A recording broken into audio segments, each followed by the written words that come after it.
What up? What up? What up? What up? Welcome back to Sip the Tally Films. I'm your host, Coach Evans, and today we have our Ravens Roundup, quote unquote, Thanksgiving edition. But it's about Week 12 action when the Baltimore Ravens defeated the New York Jets in not so great fashion. So we're gonna get deep into what happened in that game. But before we do that, I want to say thank you to all these guys for showing up, every week. Shout out to Carrie. Carrie had, take care of some family stuff, which is perfectly all right at this time of year because probably with while this show is going on, the bulk of mine will walk through the door. So if you hear some, hey, some good old country folks, you know what's going on. So Yes, I'm sir. expecting them at any minute right now.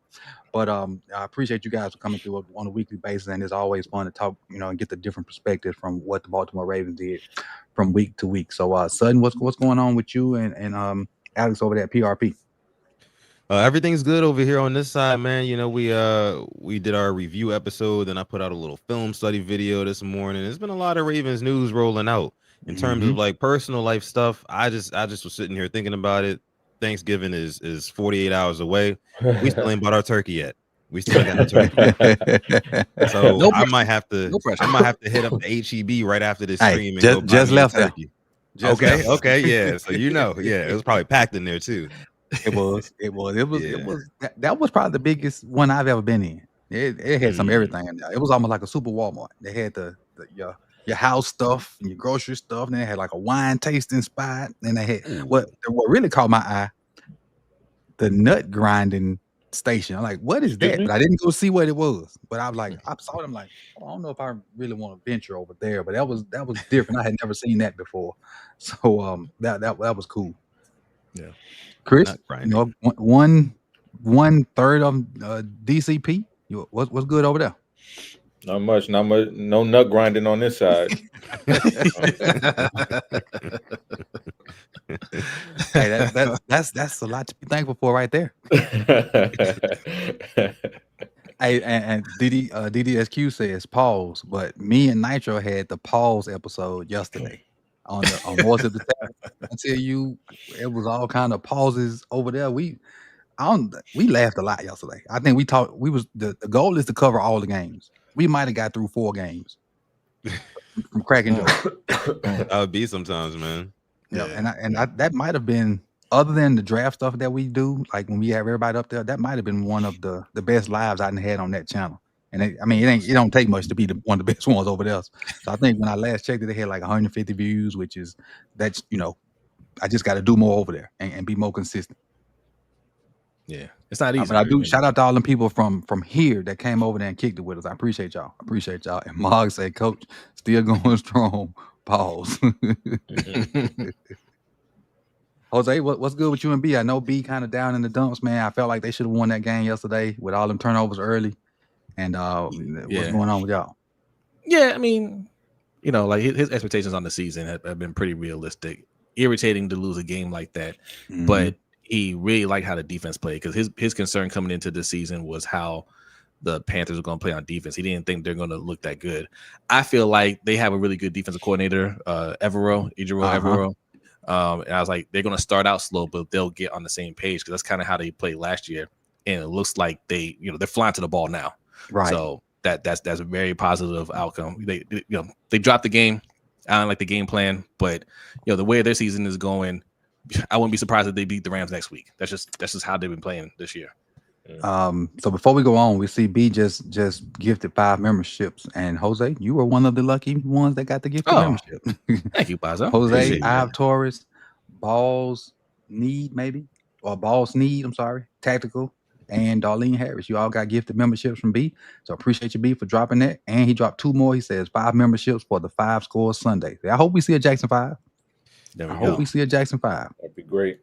So before we dive into this, let me send the shout outs because people, I want to recognize people for showing up. And if you don't follow all these fellas, the link to their individual shows is in the description. I did what I was supposed to do before the show this time and not doing it in the show. So I took it on the front end. So Daniel Barry is here, says happy Tuesday, everybody. Appreciate you, Daniel, for coming through. And he was first.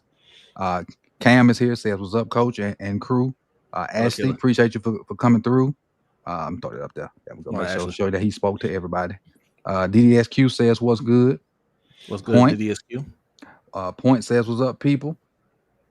Black Cowboys in here. Moggs as well. Pretty Girl TLB. Well, there it Salute, is. salute. There it is. What up? What up? What's good? Jing, what's good? What's good? Let's see who else we got. Darlene. Hey, y'all were two of the Darlene, Jose, two of the gifted memberships. That's what I'm What talking up? about. What up, Chris? What's up, Chris? Not you, Chris. Just I joking. know. CRY. Yeah, that. Hey, Chris, you're gonna have to go back and look at the show with Nitro because somebody was showing out. Uh-oh. Somebody, hold on. Let me see if I can point over now. I got to point that direction. Somebody that's name is on the screen in this diagonal corner was showing out. Oh, yeah. Showing out. Chris, let me find out, Chris. TY was good. Was good. And I think I be saying, let's see who else. Hey, Tila. what's Appreciate going you, Tila, for coming through. Tila. Sharukin. Ain't that like, hey, my anime, ain't that like a sword or something? I think that's like Ninja Star. It's a star. Yeah, Ninja, Ninja okay. Star, Ninja yeah. Star. Ninja Yeah. Star. Okay. Okay. Remember old Ninja Gaten, Jose? Of course. Black Ryu. Ryu. yep. Amps. Mhm. I be saying we got him already. Can't Rome, appreciate you. Rome Raven. And that's the ones so far. So let's dive into these questions. And let me see the first one. Where is it? Here it is. All right. 5-game win streak has commenced, which a lot of us, well, I'll say I expected them to go on the streak. I don't know if I was expecting 5, and I'll take it, but a lot of expected us to go on the streak looking at the schedule. And we were in first place. Are we still the team to beat at this current state? And I'll start with you, Sutton. Because I noticed what you said yesterday about Kyle when you said the statement you made. You're the spoiled Ravens fan that Kyle was talking about, so that's why I want you to lead this one. Oh yeah, I mean, I definitely am. I totally will take on that role as being the spoiled Ravens fan because and it's not even necessarily me being spoiled, right? It's just more so me holding this team accountable, right? Like I'm sure like you've all had people in your lives who like yeah, they're doing okay, but you just want better for them, right? Mm-hmm. So as of right now, I don't think that the Ravens are the team to beat. I feel like a lot of their success is fool's gold success. And Lamar kind of talked about it today. He was like, yeah, I mean, like, I agree with Ronnie Stanley. Like, we're playing well. Yes, we're winning games, and that's great. But, like, what happens when you play one of these high-octane offenses, right? And they could punch back, unlike the Vikings, unlike the Jets, unlike the Browns or the Dolphins, right? A team that can actually punch back, a playoff team. Mm-hmm. What is this team going to look like then? So I'm kind of, like, curbing my expectations, curbing my enthusiasm a little bit. But I am thankful. In the spirit of Thanksgiving, I am thankful for this 5-game win streak and finally being over 500. Jose? Yeah, I agree with Sutton. It's a little fool's gold just by the the caliber of team that we're playing, but knowing how Harbaugh is, watching him over these years, knowing that he coaches down to a level of competition, I'm still glad that we're getting these wins and we jump back into first place. Like that's not something to just write off, even against bad teams. Because if you're a really bad team, you don't go on this win streak. So there is some sign of life for the defense. I think we needed this string of bad teams to play to get our confidence going because the talent is there. It's just about trusting what they see out there. So I'm happy about that. But we'll see. The team to beat, I don't think we're not that in the AFC. I don't think any team in the AFC is a team to beat. Mm-hmm. But I will say we are the team to beat in the AFC North for sure. Got it. And Chris? Yeah, well, is the question for the AFC or the AFC North? AFC North. AFC North. So AFC North, yeah, I think the Ravens are the team to beat because I just think the other teams are just fraudulent. When you look at the Steelers, it seems like every year we just know what's going to happen with the Steelers. The Bengals, they have a historically bad defense.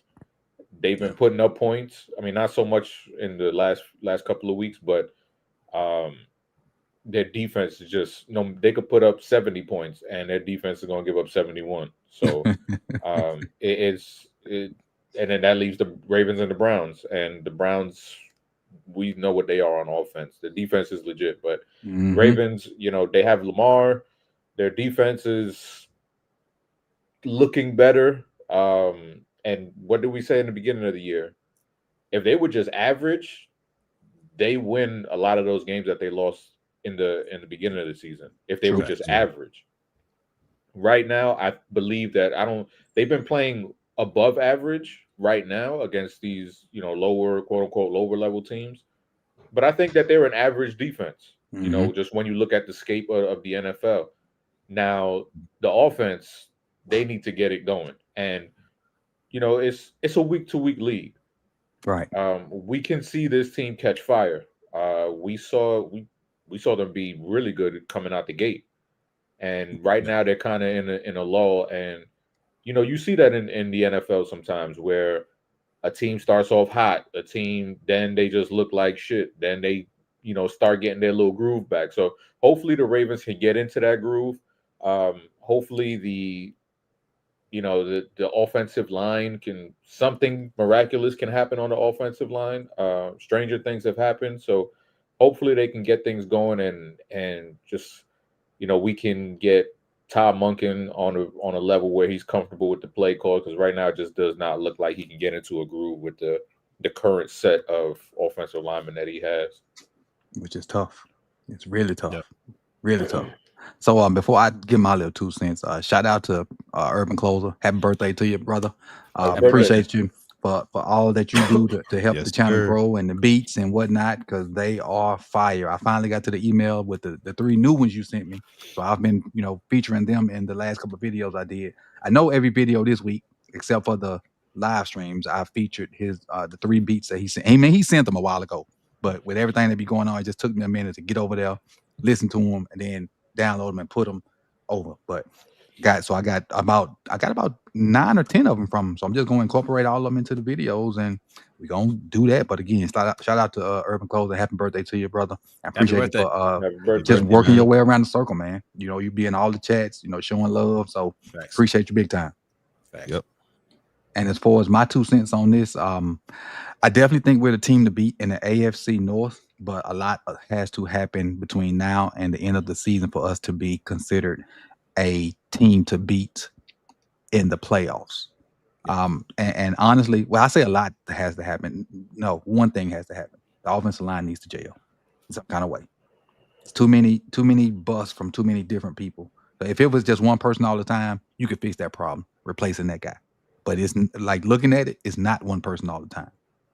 And sometimes it ain't even the O-line, it's the skill people, like the little toss to Derrick, not the toss, outside zone Derrick Henry.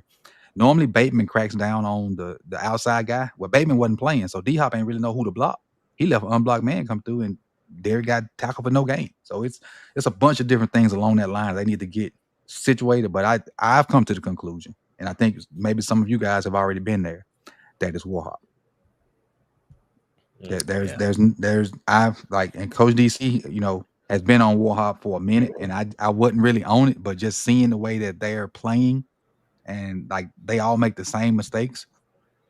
Like it's like he's trying to teach it one way, and everybody don't learn the same way. So to be a good teacher, you got to be to be a good coach, you got to be a good teacher. And I feel like he's just trying to teach it one way. You said something. I noticed when you break down these games, how they block and how it just looks awkward. How they they're putting their hands on the outside and not getting inside leverage. And I'm gonna help you. We're gonna do some research to see if other teams are being taught the same thing, because I feel like that's a Warhawk thing. That's not a NFL thing, right? That's kind of why I'm at the conclusion I was at, because I didn't want to blame him at first. I didn't, but because they do it. They do this hugging with so much conviction. Like that's what they're supposed to do. Like I totally agree with you, Jose. Go ahead, Coach. I'm sorry. No, I was just saying, like, and just simple. Hold on, we about to do. Uh-oh. Get a little demo. Okay. All right. So coming off, your hands need to be here. Your thumbs up, hands inside on the breastplate, and then you can work. And if you get your hands inside, you can actually hold. Yes. You get your thumbs up, you get your hands on the breastplate, and they try to get away from you. You can hold. When they doing this, look at all this exposed. And if the defender just shoots his hands at you, now there's nothing you can do. Because remember in the preseason when Falele got rolled over, hands outside. I think it happened to Ben Cleveland. It happened to Carson Vincent. And if I'm not mistaken, it happened to Rosengarten all within the first like month of the season. Because the first month of the season, I remember saying like pinning them, hug your girlfriend, because that's what they was doing, hugging your girlfriend all the time, hands outside, and you can't. NFL guys, they lift weights for real. You can't win like that. Even the smallest guys will like you do that to Fub. I bet your Fub will roll you over. Yeah, because you can't literally block folks out here, and then you setting yourself up for holding. Because when they try to get away from you, your hand's already outside, and that's what the referees are looking for: hand placement. And that's why I say he can't focus on hand placement because all them hands are outside doing stuff they don't need to be doing. So I come to the conclusion it's him. And Chris, and when you got a head coach, I'm sorry, Sutton. When you got a head coach like Harbaugh that is not an offensive guy, he doesn't have the eyes to sit there and be like, hey, why are they doing that? Stop teaching them that. You know what I mean? Like there's nobody in the room to stop them from coaching them that way. That's true. That's true. You should have a second opinion. You would think that would come from the head coach, who the buck is supposed to stop with him. But I was going to say, Chris, you know what I'm saying? We talking about getting this leverage inside or outside. You know what I'm saying? You would know this better than anybody else here. Straight punches beat looping punches every time, right? You know what I'm saying? So you got to get that punch, like you said, right into that breastplate, right into those numbers and drive through them. So, I mean, we all kind of preaching the same things right now, but I'm glad it's not just me who saw that on tape. So does he have an assistant? Because I know most of them position guys have an assistant, and his assistant must be a yes man. It might be his son. Really? Might be. It might be. Hold on. I would say his assistant probably got to be a yes man. Because he was Joe D's assistant before he passed, right? I don't think he was there. No, they brought him in after. He brought him in at all. Okay, gotcha. Yeah, it's his son. That makes sense. Of course it is. What he gonna tell him? Right. His son gonna teach the same thing. Oh wait, no, I'm sorry. Sorry, I can't read. I'm sorry. No. It's Travell Wharton. Former Panthers offensive lineman. Yep. Okay. I remember him. Okay. Pretty young, only 44. Great question right here. Somebody says, who isn't a yes man on the staff? You're right. Maybe Monken. And I think he might be the only one. Mm-hmm.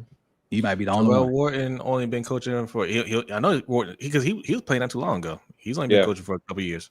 Yeah, he's young, 44 years old.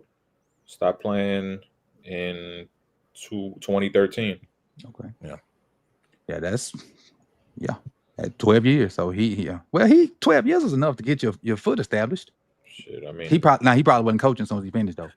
Yeah, he might have to suit up. Which is wild. Let's dive into this second question. All right. It says, what's driving the 5-game win streak? Identity or momentum or something else you think? All right, Chris, we'll start with you. You said identity, momentum. They don't have to be either one. I just threw those two out there. It could be something else that you may think of. I think I see more of an identity forming on defensive side.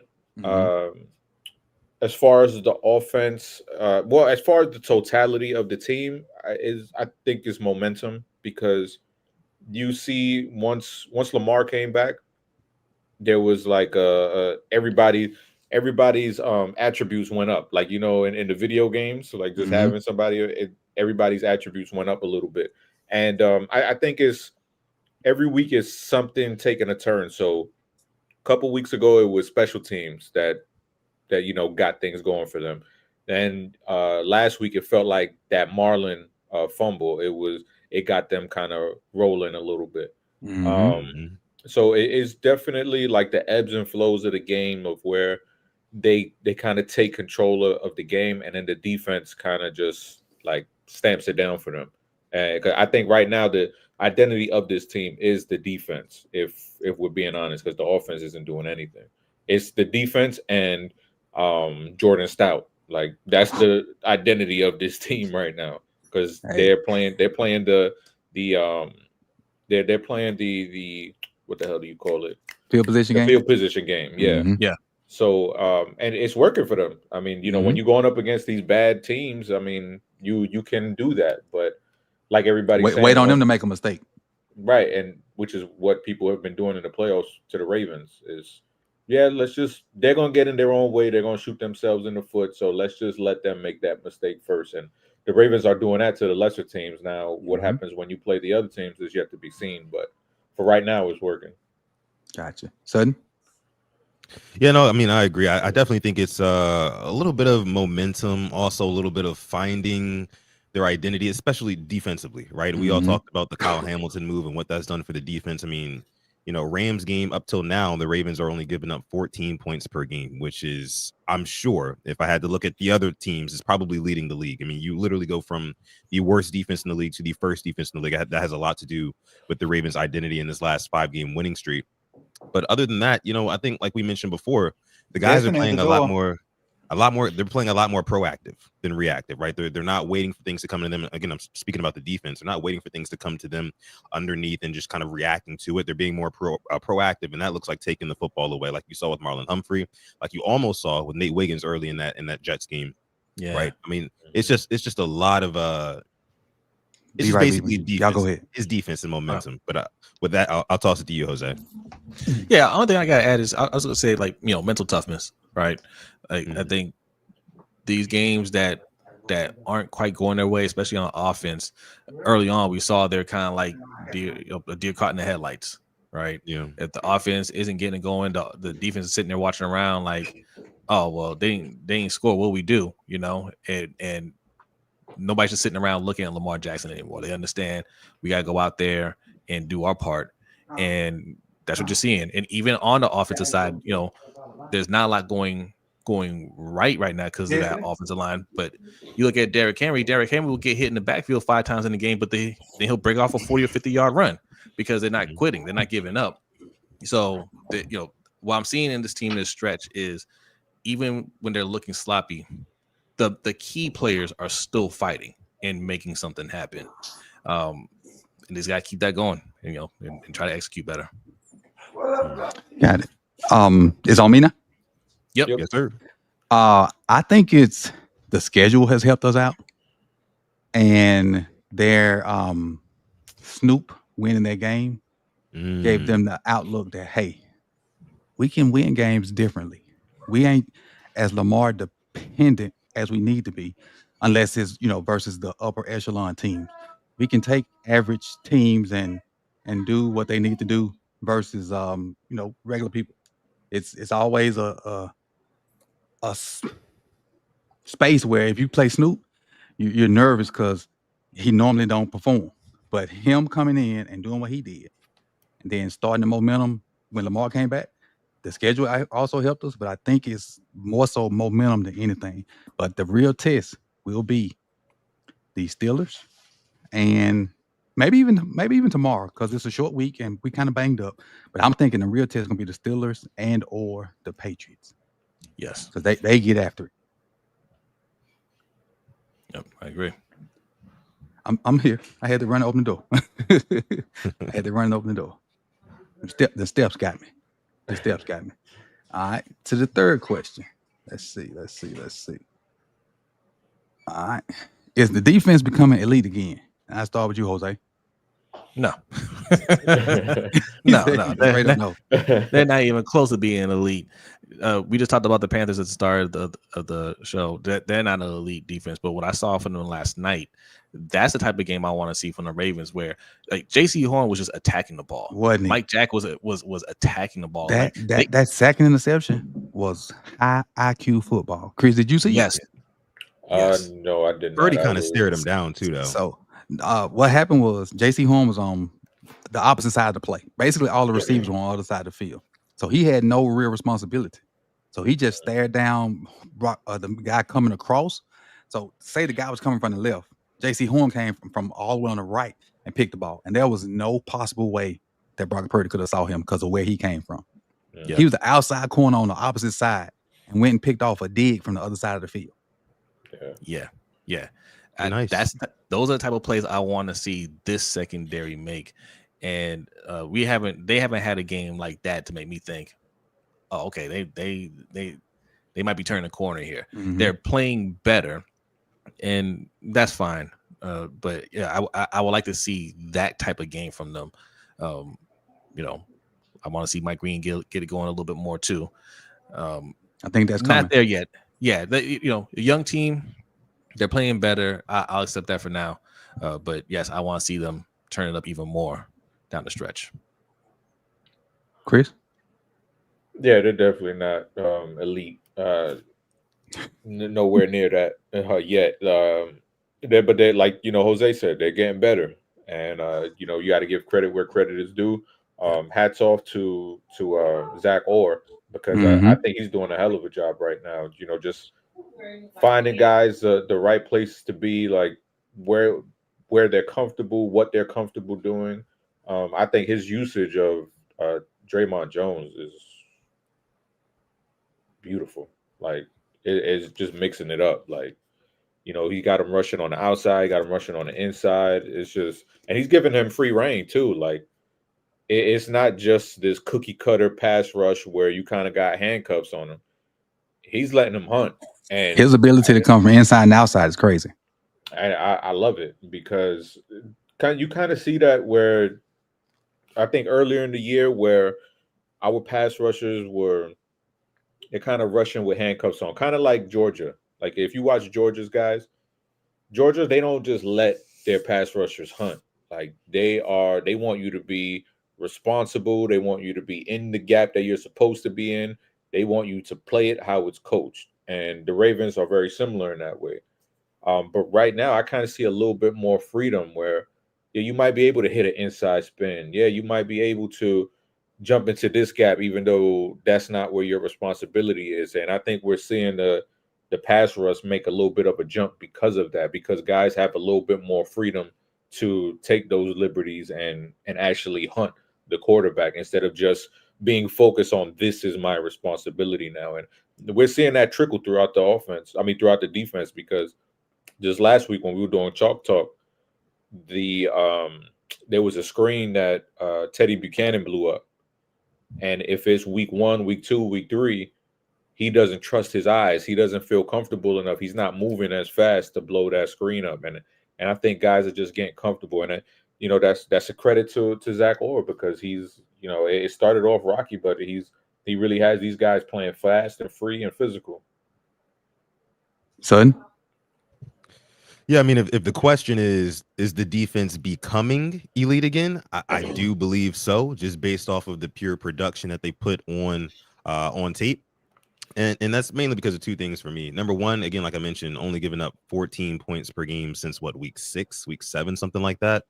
And then also the fact that the turnover differential has gone, literally, it's like night and day. We were almost dead last in the league in turnover differential, which basically means that we're not turning teams over and we're also giving the ball away on offense. So that's kind of flipped on its head. And I like that a lot. But I saw Garnett mention something in the chat. He said we're too Kyle Hamilton dependent. Totally agree with that. But we're using him literally everywhere. You guys have all seen the stats of where he lines up at and all these things. He is getting banged up every week, and it's noticeable. And I don't know what goes on with Kyle Hamilton. I don't know what kind of Superman serum he's got going on. But like this dude, Wolverine. Every time I watch him get hurt on the live broadcast, and I watch him, like, he's very dramatic with it too on the field. He's like, "Oh man, it looks serious." It's like Paul Pierce throw away his helmet. Yeah. It's like, it remind me of Paul Pierce in the wheelchair. You know what I'm saying? Like real dramatic with it. But like he comes back in 2 to 3 plays later. You know what I mean? It don't even be the next possession. And meanwhile, like he's giving you looks like, oh, he might be out 2 to 3 weeks. So now I've kind of learned to just kind of like take it with a grain of salt. Like, okay, Kyle, he gonna be back. He good. He just trying to catch his breath for a little bit. That's all. But I do agree. A little bit too Kyle Hamilton dependent. One of these days, those injuries might catch up to him. I'm going to knock on wood on that because I don't want that to happen. But I feel like the Ravens are necessarily, they're a Kyle Hamilton injury or a Travis Jones might have added injury away from being right back in the same predicament that they were in. Travis Jones has been asked to do a hell of a lot. He's dealing with an ankle now.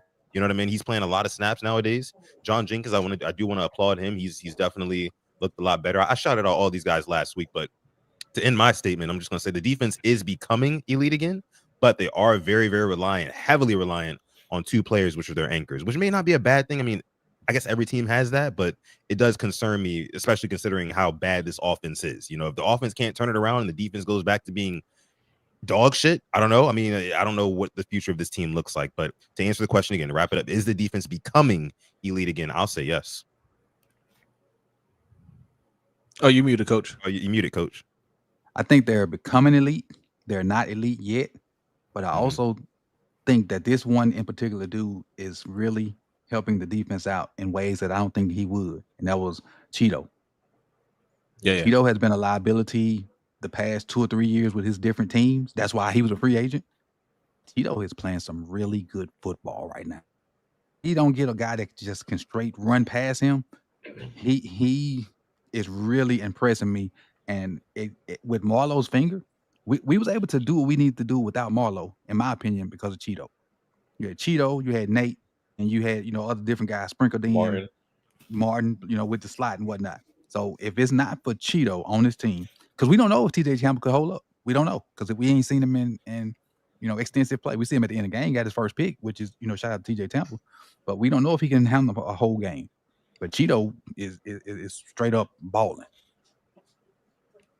All right, let's go to question 4.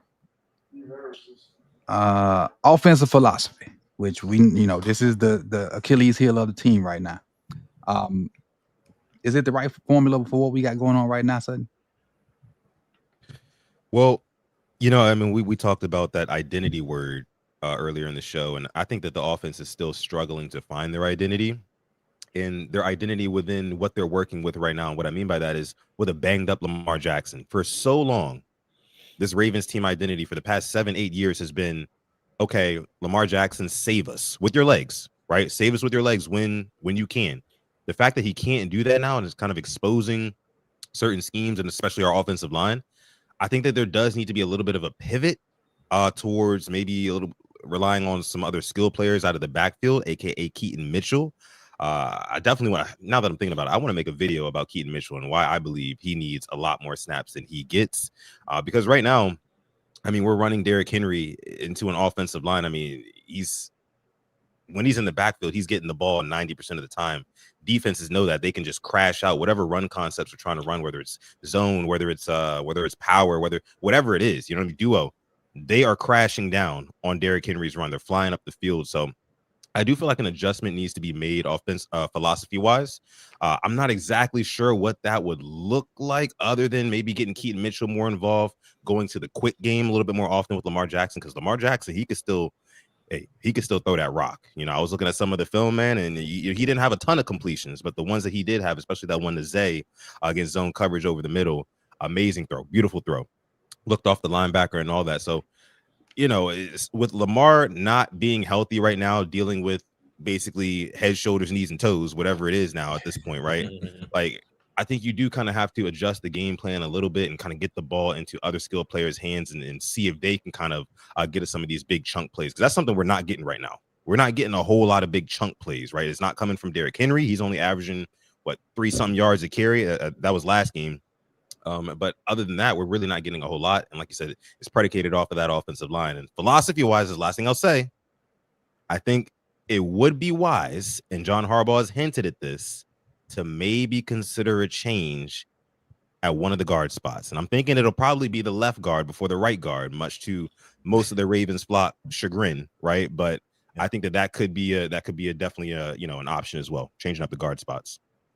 Yeah, I think the left guard worse anyway. But Chris, go ahead. Yeah, I mean, shoot, I would love to see that happen. I mean, it's, and for the people who are like, well, we don't know what these guys on the bench are like. True, we do not know, but we know what the guys on the field are like. So if we have young guys on the bench, a 3rd-round pick who had high pedigree coming out of LSU, let's see what we have in him. This is going back to last season where they had Makari starting, and it's like, hey, let's see what we have in Andrew Voorhees. Like, they were doing that little, because Voorhees won the job, then he got hurt, then they just stuck Makari there, and it's like, yeah, let's see what we have in Voorhees. And now you come into this season and you're like, yeah, we're going to rely on Voorhees. And then when you get into the season, you see that Voorhees ain't shit. And it's going to be the same thing next year because you got one guard that's going to be gone. Well, we'll see. one guard that's a free agent, a center that's a free agent. So what do we have in Emory Jones? Like, let's see what we have in this dude, because it's not like 72 is playing well. So just put him out there. Let's see what we got in the third round pick. That's high draft capital. That's a premium draft pick. 1 to 3, that's premium draft capital. So let's see what we have there. And as far as just the offense, I've been saying it since the year started. Deception is your best friend. This is not the line it up. You know what we're gonna do. They know what we're gonna do. You can't have that kind of offense because we don't have the offensive line to do that. This is not 2019 anymore. You have to be deceptive with it. You have to have some kind of trickery in your game. I'm not talking about flea flickers, but you have to have motion. You have to have these, have the defense swaying one way. That is going to be your best friend with this type of offensive line that you have. And we see it when teams crash down and you use the play action. We see how stuff just opens up for them in the pass game. And that would help your offensive line. That'll help your run game. That'll help Lamar. It'll help everybody. But we haven't seen it be consistently implemented in a full game just yet, as far as these last few weeks since Lamar has come back. Jose? Yeah, no, I agree with everything Chris and Sutton said. This needs to migrate over to a more balanced offense. In fact, more short passes, get the ball out quicker, screen passes, play action. Like those three elements need to be a lot more present in the offense, because handing the ball off to Derrick Henry, they know, like Sutton said, they're going to crash down on Derrick Henry. They know Lamar's not running the ball. That's a wasted play. But if it's a play action, that at least makes them think about it a little differently, right? Offensive line, I want to see what Emory Jones can do, Carson Vincent. I want to see what these guys can do. But I think the solution for this season is go on the street, get some veterans, right? Whoever's out there, they're not going to be good. I'm not saying they're going to be good players, but some guys that have experience that at least know when I'm in the game, I gotta make sure I can't let somebody just roam free. I gotta hit somebody. I'm not just standing there looking around, right? The problem with Falele and Voorhees is more than just their skills, their ability. They don't know what they're doing, right? A veteran has some basic knowledge, some experience to know, okay, I need to at least hit somebody here. I might need to hold somebody here. They may not play well, but they'll play a lot better than what those two are doing. And we just need to get better than what they're doing right now for our offense to get going. I'll piggyback off of what you said. If you had veteran guards and they know that what Warhop is teaching is bogus, those guys wouldn't mind bucking the system. They go do what they know works. But when you got young guys that ain't really been through nothing, did nothing, had much success, they just gonna keep doing what they're being coached to do.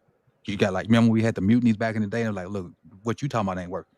If you had veteran guys at guard, that could really be an option, because they were like, this outside hand stuff, this for the birds. No, I'm finna shoot my hands, and if you don't play me, you just don't play me. But you got me out here looking bad, and that ain't gonna happen. So if you had veteran guys that had some tenure and some gumption about themselves, that I ain't gonna say just be straight up disrespectful to the coach, but know what you teaching ain't working, they jump in there and do their own thing. And at least if their own thing don't work, okay, we done tried something different. Maybe I ain't the guy then. Your way ain't working for me. My way ain't working for me.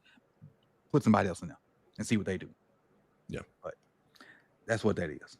All right, did we hit everybody on question 4? Mm-hmm. Yes, sir. All right, let's roll on to 5. 5 is, in totality, how far you think the team can go? How far you think Baltimore can go in this season? Especially looking, let me throw this up here again now.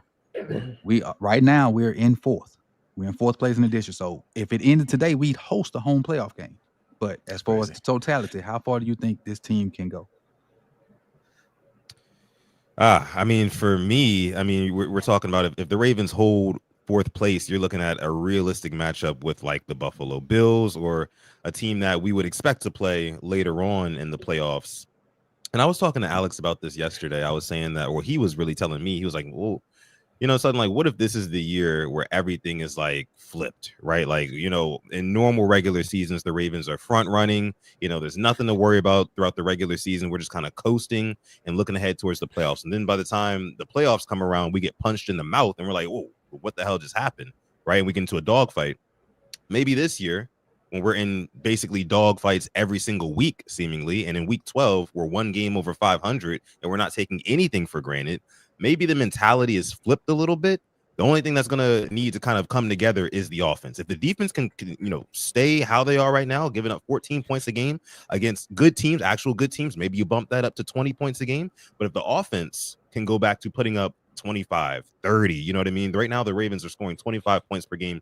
As for the whole entire season, that ranks 10th in the league. If you can get that up just a little bit more, I think that the Ravens can actually still go far this season. I don't want to necessarily say Super Bowl, right? But I could see, and this might sound crazy, I could see this Ravens team, again, just with kind of like the mental change. What's mentally different this year as opposed to last season's? When the Ravens get into the playoffs, I guarantee you nobody's going to want to play them, right? And if Lamar Jackson is even, because right now I think Lamar Jackson's probably around like 60% healthy, something like that, right? If he can kind of go through these next couple of games without sustaining any major injuries, right? If he doesn't pop up with a heel next or whatever, you know what I mean? And he starts to get a little bit more healthy, he starts to run more and become that X factor that we know him to be. I could see the Ravens getting back to the AFC Championship game. I could see it. Everybody else in the AFC, I mean, things look wide open right now. Like the Chiefs don't look themselves, the Bills don't look themselves, right? They might end up getting, one of them might miss the playoffs, right? The Chiefs is still very real. They might miss the playoffs, right? Agreed. So They 3 games back with 6 how many left? 7 or 6 left. 7 left. They 3 games back. okay. So that they need to beat Denver this next time they play them and make up 3 games. And that's a lot to ask for in that division over there. Jose, go ahead. If the Bills lose to the Steelers, they'll be in some trouble too. They could find themselves out the playoffs as well. So, and if you look at that, I mean, you look at that list. There's even the Broncos and the Patriots with their records. Nobody's sitting there saying Super Bowl definitely not this year. So yeah, the Ravens could very well make it to the Super Bowl, given how things are looking in the AFC this year, which is why they have to take it game by game. Don't get too far ahead, just game by game basis. And it could be one of those things where the early failures, helped humble them. It helped them adjust and fix some of their mistakes now, and they can kind of correct it later on. But every team in this conference is absolutely beatable. Every single team. So I mean, nobody's a lock, nobody's a favorite. But just get to the playoffs and then, take it from there. You're right. I mean, you're right, Jose. Before you go, Chris, Broncos, Colts, Patriots. Which of those teams genuinely like strike fear in your heart in the playoffs? None of them to me. None of them. They all seem like young teams who still got a lot to learn. They're doing well this season, right? But that playoffs is a different animal, as us Ravens fans know. And I think that the Ravens are more calloused and more prepared for an experience like that as opposed to some of these other teams. But my bad, Chris. I didn't mean to. No, you good. I agree with everything both of you are saying. Is those teams are not scary when it comes to the playoffs. Bo Nix, really? Like, obviously the Broncos have a good defense, but so do the Browns. But if you look at Bo Nix, I mean, Bo Nix is not lighting the world on fire. That's a great point, Chris, about the because the Broncos defense are good, but I think the Browns got the best defense. But go ahead. I'm sorry. And that's a division rival, so those games are just always going to be dogfights. So playing Denver would not scare me.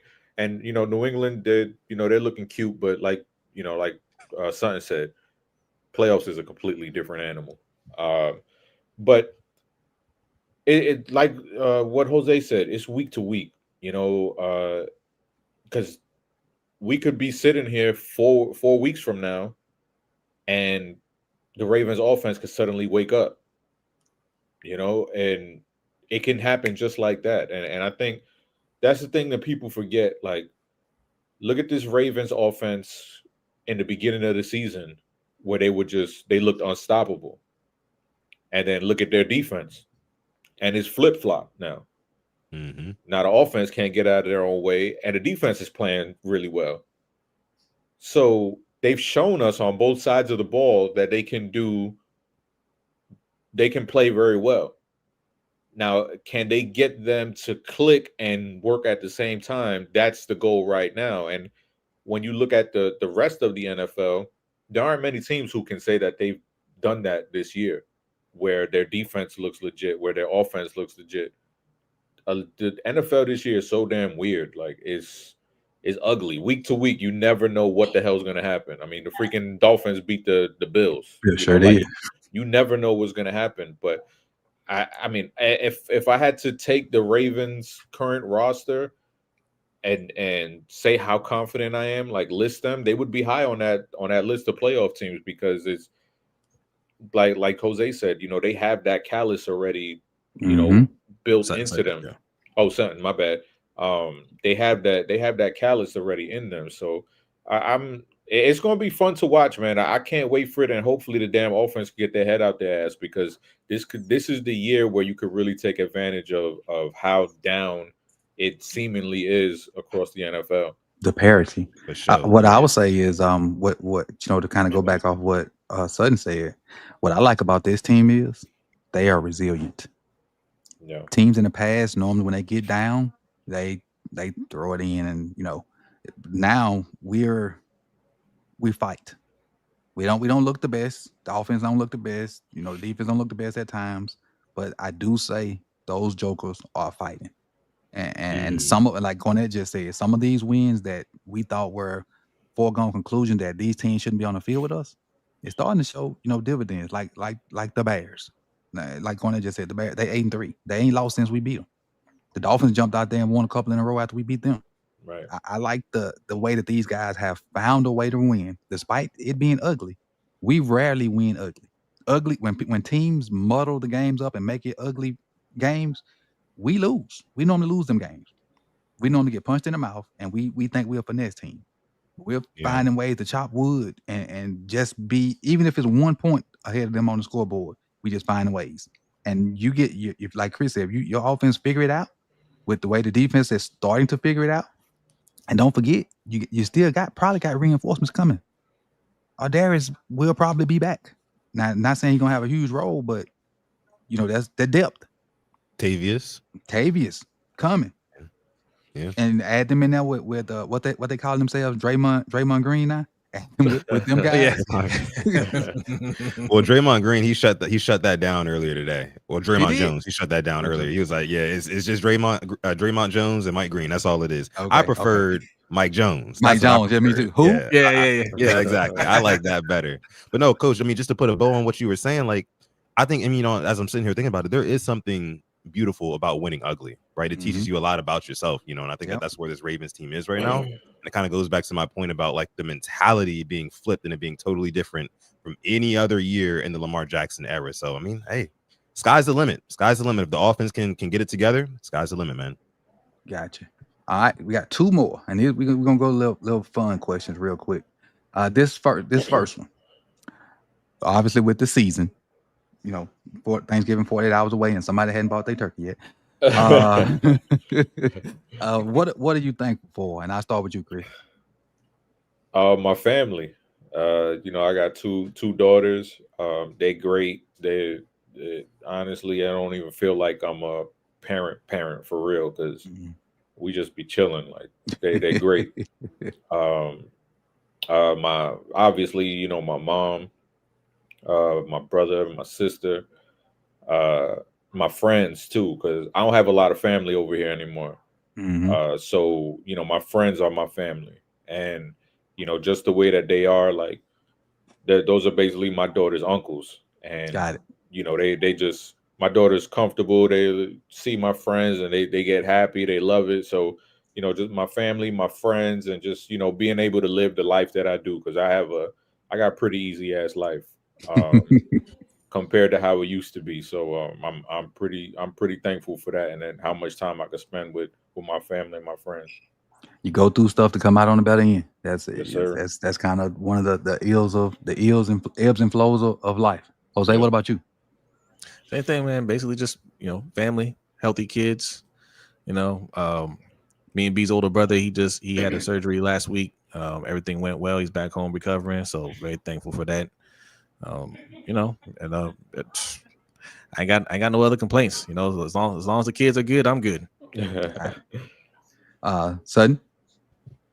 Yeah, I mean, starting off with family, definitely thankful for the family that I have, and the friends, like Chris mentioned, like a lot of my friends are my family now, and a lot of I moved from Maryland to Texas last year, and it's been a year. It's actually marked 1 year that I've been here, and we don't really have, me and my girl, we really don't have a whole lot of friends at all down here, but we have each other, and of course, everybody from back home is still reaching out, and that's another reason why I lean heavily on my Ravens flock community as well. I mean, you gentlemen. You know what I'm saying? I've been having a great time. I'm thankful for this show. It's taught me a lot. It's been great, honestly, all season. I've only missed 1 week, and I wish I could have made it that week. But, I've been having a good time. But I'm thankful for everybody who comes out and supports this as well. I mean, I see a lot of them in the chat right now. Kwame, Chris, Tila, they show up. Will, they show up. Killer Cam, they show up and they show out. I mean, I'm thankful for the 6 a.m. mornings. Jose, you can attest to this. When you get up early in the morning, you see the same people in the chat. It's like a little cult following that the Ravens content community has, and it's beautiful to see. I'm so thankful for that. I never take it for granted. Thank you for every like. Thank you for every subscription, every membership, every view, right? Every engagement on a post, every retweet and like. You know what I'm saying? Like I'm thankful for it all. So yeah, man, appreciate y'all. Appreciate it. I personally am thankful for everything that everybody said. Family, friends, the community, all the different things that go on with this YouTube stuff and X and all that stuff. But outside of that, just being here, because it's a lot. I'm sure everybody has somebody that ain't here, and I'm thankful to be here. Stuff me personally getting a little older in age, and classmates start to not be with us anymore. I'm just thankful to still be here. Hey, Destiny. I'm just thankful to be here and have life and be able to have fun and be healthy. My daughter got me more into health and it's paying off, and so I'm thankful for her for putting that on my brain. And like Sutton said, everybody in the chat, everybody that follow me on Twitter, everybody that come through and support, super chat, Patreon, like he said, like everything that Sutton said and more that we might be forgetting. Thankful for all that. So just wanted to kind of show appreciation to y'all that's watching, that this don't go unthought about. And Jay just put something in there. Hey, salute for that, because that's health in general, whether it's mental, physical, or whatever else, is wealth. And so we all need to, if you ain't as healthy as you want to be and you can change one thing, do it. Don't wait till it's too late. It's never too late to start. Never. And then we're going to end on a fun question. And I got this from the Baltimore Ravens, actually. This one. Start, bench, cut. I knew this was coming. Thanksgiving edition. When I saw it today, I was like, yeah, I got to put this on the show today. Start, and chat. Y'all, I want y'all to participate too, so I can throw y'all answers on the board as well. Start, bench, or cut. Thanksgiving edition. Anybody want to volunteer to start? Well, you talking about like what, food? Yeah. Food. Okay, I go first then. I go first. Let y'all think for a second. I'm starting dressing. I know some of y'all, you up northerners, call it stuffing. Yeah. Okay. I'm starting dressing. What am I benching? The green bean casserole. And what am I cutting? Pies. Blasphemy. I don't eat pies at all. Blasphemy. Oh. Did you say blasphemy? You like Ian Rappaport. I'm not gonna lie. I'm right there with you. I don't like pies either, man. I'm not a big fan. Ooh. We got Tila said she's starting everything. I like that. I'm with Coach on the dressing / stuffing, but my family's from Virgin Islands. They have a island stuffing there. That's really the main explain that thing. to the people that don't know, because we talked about it before, but I'm sure we got new people. What's that island? It's like a mashed potato base and tomato sauce, and they put other seasonings and whatnot in there, and it's baked. It's great, and I only get it around this time of the year, like when my sister makes it. In fact, that's the one request I put in, like, hey, can you make me some of that? So that's always number one on my list. Everything else can fall as they may, but I have a sweet tooth, so desserts are my thing. I'm not the biggest pie fan, but I love a key lime pie, sweet potato pie, things like that. So I'm always going to be that's going to be in the rotation. Bench, any like cranberry, whatever. I'm not. That's what's going to be my no cranberry sauce. I love cranberry sauce. I mess with some cranberry juice, but I know sauce. Yeah. What's in that cranberry juice? Hey, I don't know, but it's not what's in that sauce. Sugar.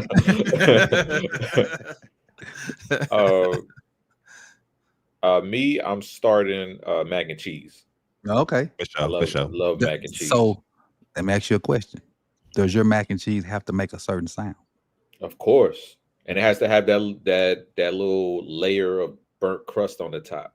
Them corners too? Mm-hmm. Yes, sir. Ooh. Yeah. Can't wait till Thursday.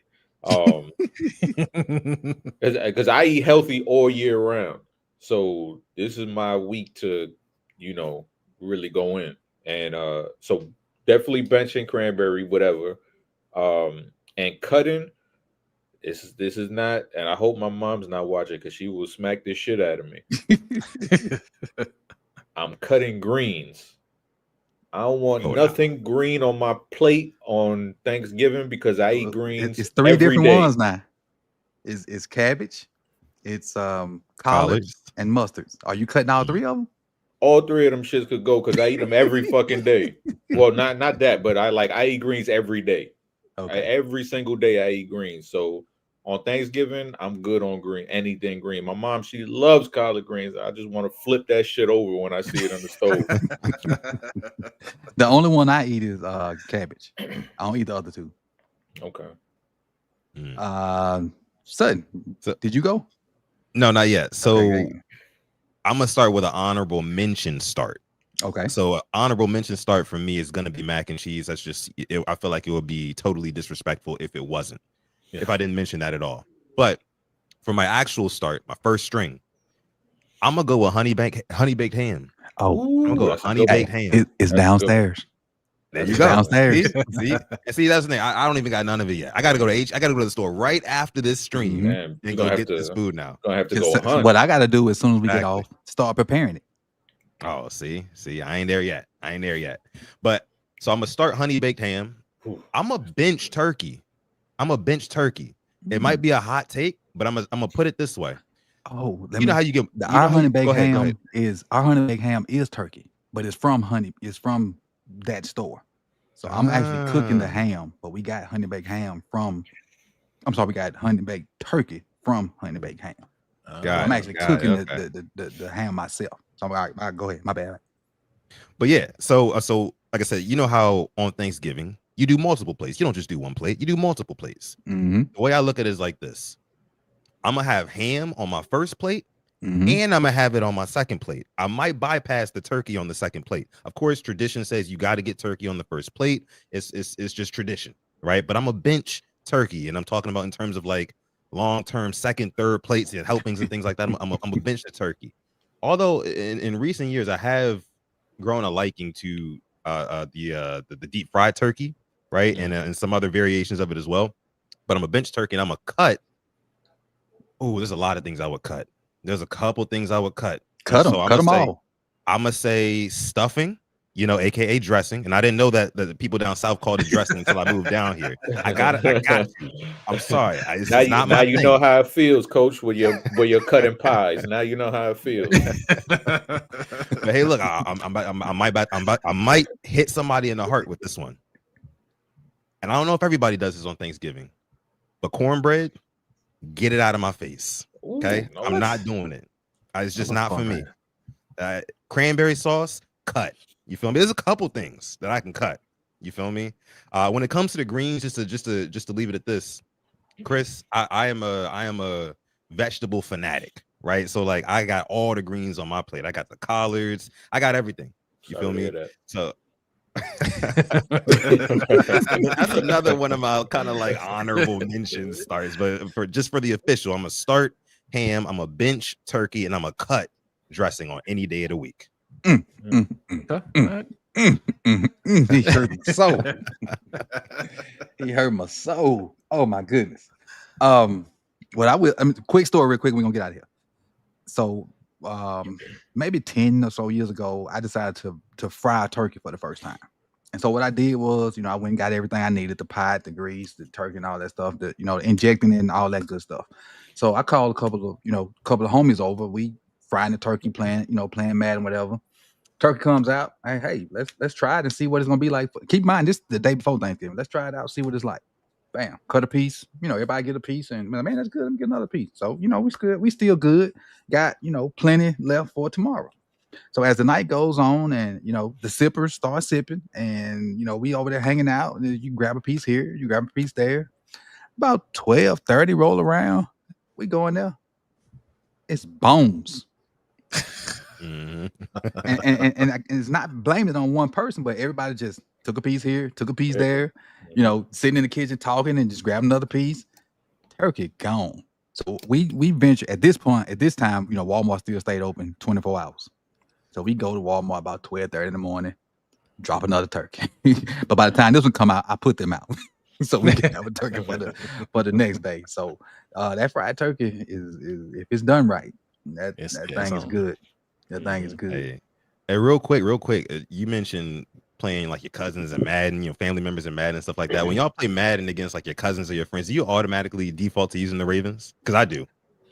I do. No, I'm what if they're the best team? Yes. If they not, I'm going to get the best team unless they say you can't use them. Or we'll do the 3 clicks. You can hit the random. Oh, okay. We do the 3 clicks too. Yeah. And that's how we find out who can really play. I haven't really played Madden like that in years. What up, Mr. Luke? What's going on? What's up? Salute. Tila with the super chat. Luke, there it is. Okay. Appreciate it, Tila. Appreciate it. Hey, thanks. Happy Thanksgiving to everyone. Good segment earlier, Coach. Oh yeah, I think. Are you talking about the V word? I think she's talking about the V word. I think. I don't want to say it because I don't want Chris to beat me up, but what, vasectomy? No. Chris said, "All right, we're good then." Yeah, good. But I think that's what she's talking about. Because I did go on there, and that was. See. All right, we gonna end it on that. Again, I appreciate y'all, man. Appreciate y'all. Happy Thanksgiving to y'all. If I don't see you, I know, Chris. Will I see you tomorrow, or what? I'm good. I don't know if y'all not good. If y'all not good, it's okay. I'm gonna be on the road to Philly tomorrow night. Okay, well, we'll just tell we'll ex-nate it. We'll just be the end of the week. So there won't be no talk tomorrow because of how close it is to Thanksgiving. I personally will be on the morning show with Nitro in the morning, and I'll be live for the game Thursday night. But I won't hit live until right before kickoff. So it won't be like no pregame talking or nothing. I'll come on right when the game starts. So it'll probably be set up for like 8:15. And once the game kicks off, I'll be live, and we'll, if you can come through, come through. If not, I know family in town for most of y'all. Not, I'll be watching the game. And so, if y'all want to come through, come on. So with that being said, man, this is week 12's episode of Ravens Roundup. A great episode in my opinion. Everybody's linked to their stuff in the description. I'm sure most people's normal schedule won't happen because of Thanksgiving, but I just want to say happy Thanksgiving to you, to everybody on the panel, everybody in the chat, everybody watching the replay. All I ask is that you hit the like button, and any of you guys got closing words for the people out there? Hey man, be safe. I hope y'all have a good one. Much love to y'all, man. If y'all don't have somebody, that if you feel like you alone, just y'all got a little football family with us. So just tap in with us if you don't have anybody. Even if you do have somebody, put them on to us or the coach or the Sutton or the Jose. Definitely not me, because I ain't doing shit. So one of them 3. Son, it was a message out there for you. No, man, I mean, Sutton go find Jesus in some dress. I just never been a big fan. Chris, I'm sorry I hurt your heart with that one. Hopefully you still come through my live streams. I'd appreciate that. But I mean, I just want to say happy Thanksgiving to everybody. Like Chris said, pull your loved ones close, hold them close. I mean, enjoy this time. You don't want to take it for granted. I know the holidays come around once every year, and for some people, it's not so good of a time, right? And so for those people who is not so good of a time, wrap your arms around them, you know what I mean, and just enjoy some Ravens football as well. Enjoy some Ravens football too. But thanks again, Coach, for having me on. Of course, all season, this has been a great show, great opportunity for me. Learned a lot again, like I said earlier. Love all you guys and appreciate it. Yeah, happy Thanksgiving. Jose? No, everything these fellas said, all y'all said, man. Happy Thanksgiving. Be safe out there. Enjoy your time off if you get time off. If you have to work, don't work hard. All right. Right. Yes.